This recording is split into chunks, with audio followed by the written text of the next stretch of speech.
Since Monday, these Ukrainian truck drivers have been unable to cross the Polish-Ukrainian border.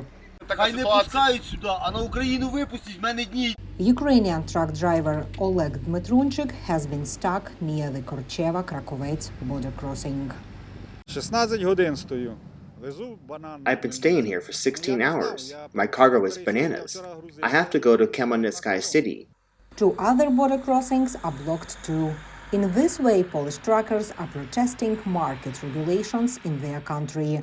Last year, the European Union allowed Ukrainian truck drivers to transport goods to European Union countries without special permits while the war in Ukraine continues.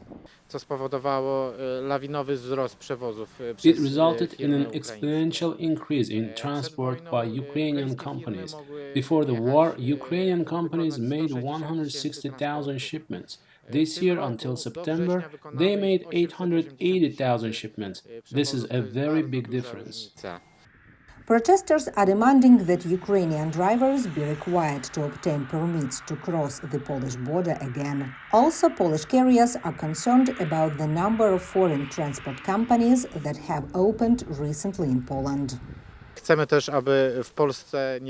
We want no licenses to be issued in Poland for transport companies with capital from outside of the European Union.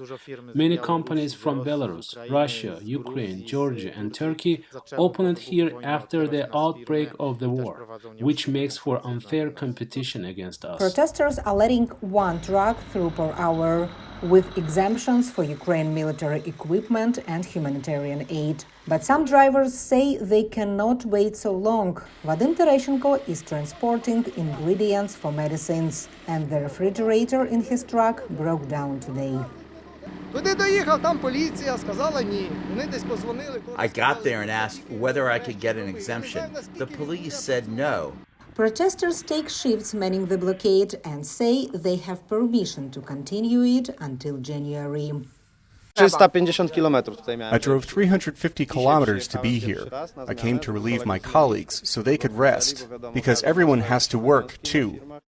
Ukraine Infrastructure Minister Oleksandr Kubrakov wrote on X, formerly Twitter, that Ukraine is ready for constructive dialogue that will consider the interest of both Polish and Ukrainian carriers. Kubrakov says the protest harmed the interests and economies for both countries. Korcheva-Krakovets, VOA News on the Polish-Ukrainian border.